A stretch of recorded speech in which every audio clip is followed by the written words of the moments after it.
నమస్తే సునీత మేడం. నమస్తే అహ్మద్ గారు. నమస్తే. కొత్త స్కూల్లో మీకు ఎలా అనిపిస్తోంది? బాగానే ఉంది. కొత్త కొత్త అనుభవాలు ఎదురవుతున్నాయి. కానీ నాకు కొన్ని విషయాలు అర్థం కావడం లేదు. ఎందుకు? ఏమైంది? తరగతిలో మనం చాలా చర్చలు చేస్తాం, కానీ పిల్లలు ఎక్కువగా మాట్లాడటం లేదు. కొద్దిపాటి పదాలనే వాడుతున్నారు అని నేను గమనించాను. అయినా నేను రోజూ వాళ్లకు కొత్త పదాలు నేర్పుతుంటాను.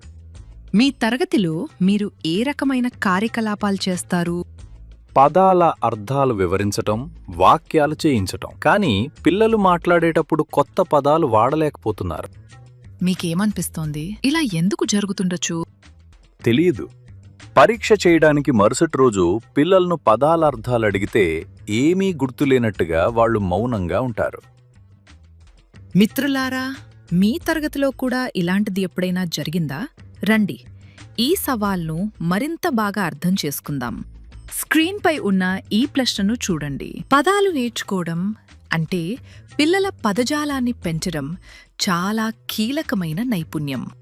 కానీ ఇప్పటి వరకు ఈ నైపుణ్యాన్ని మనం కేవలం పదాల అర్థం చెప్పడం, పర్యాయ పదాలు చెప్పించడం లేదా వాటిని గుర్తుంచుకోవడంగా మాత్రమే అని భావిస్తుంటాం. కానీ అది మాత్రమే కాదు. పదజాలం అభివృద్ధిలో ఇవి ఉన్నాయి: పదం యొక్క అర్థాన్ని వివరించడం, వేర్వేరు సందర్భాల్లో లేదా వాక్యాల్లో పదాలను ఉపయోగించే అవకాశాలు ఇవ్వడం, అభ్యాసానికి అవకాశాలు ఇవ్వడం, కొత్త పదాలను పరిచయమైన పదాలతో అనుసంధానిస్తూ అభ్యాసం చేయించడం. 1-2 తరగతుల కోసం హావభావాలతో చదవడం అంటే ఏమిటో నాకు ఇంకా స్పష్టంగా అర్థం కాలేదు. ఈరోజు మనం ఒక కథ చదువుతాం. ఈ కథను మనం నిన్న చదివాం. అందరూ మీ పుస్తకంలో 102 పేజీని తెరవండి. ఒక్కొక్కరు ఒక్కో వాక్యం చదవాలి. ఆలీ, నువ్వు చదువు. పిల్లలతో నిరంతరం పదజాలంపై పనిచేయడం మన బాధ్యత. అలా చేస్తే వారి పదజాలం క్రమంగా పెరుగుతుంది. ఇప్పుడు దీనిపై నేను తప్పకుండా పనిచేస్తాను. పిల్లలు, ఒక చెప్పండి, మీలో ప్రశంస అనే పదాన్ని ఎవరెవరు విన్నారు? వినలేదు. సరే, పర్లేదు. నేను కొన్ని వాక్యాలు చెప్తాను. వాటి ఆధారంగా ప్రశంస అనే పదానికి అర్థం ఏమిటో మీరు చెప్పాలి. ఇప్పుడు చెప్పండి, చిత్రంలో ఏమేమి జరుగుతోంది? చెప్పండి, ప్రశంస అంటే ఏమిటి? తెలీదు. పర్లేదు, ఇంకొక వాక్యం చెప్తాను. రోష్ని తన స్నేహితురాలికి సహాయం చేసినప్పుడు అందరూ ఆమెను ప్రశంసించారు. ఇప్పుడు చెప్పండి, ప్రశంస అంటే ఏమిటి? మంచి మాటలు చెప్పడం. అలీ, బాగా చూసి చెప్పు. ఆ అమ్మాయి అలా ఎందుకు నిలబడుంది? సంతోషంగా ఉంటుంది, బాగా అనిపిస్తుంది. చాలా బావుంది. ఇప్పుడు మీరందరూ ప్రశంస అనే పదంతో వాక్యాలు తయారు చేయండి. ఆలోచించండి. నేను నా చెల్లెలకి సహాయం చేశాను కాబట్టి అందరూ నన్ను ప్రశంసించారు. నేను హోంవర్క్ చేస్తేస్తాను, నాకు ప్రశంస లభిస్తుంది.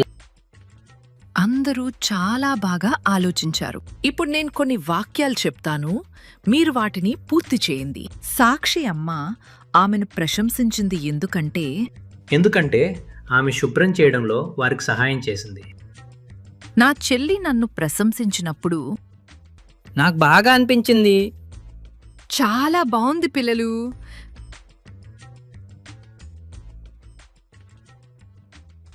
రండి, ఇప్పుడొక ఆట ఆడదాం. నేను ఒక రంగు పేరు చెప్తాను.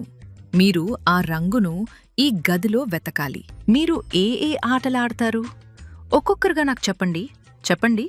నేను ఎరుపు మరియు ముక్కు అని చెప్పగానే పిల్లలందరూ ఎరుపు రంగును వెతికి దానిపై తమ ముక్కును తాకించాలి. సరే, ఇప్పుడు నలుపు మరియు చెవి. షబాష్ పిల్లలు!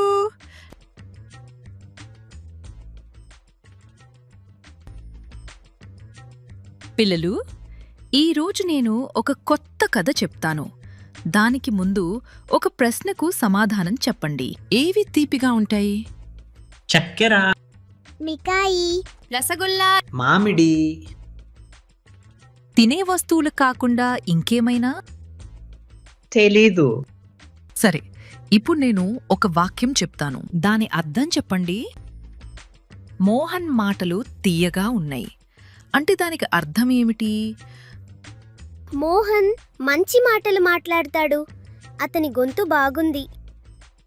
చాలా బాగా చెప్పారు. ఇప్పుడు చెప్పండి, రీనా తీయగా పాడుతుంది. రీనా గొంతు బాగుంది. అయితే అహ్మద్ గారు, మీ అనుభవం ఎలా ఉంది? చాలా ఉపయోగకరంగా ఉంది. చాలా విషయాలు నాకు స్పష్టమయ్యాయి. పిల్లలు తరగతితో అనుబంధంగా ఉండేందుకు మనం ఉపాధ్యాయుల గడి అనుభవాలపై చర్చ చేస్తుంటాం.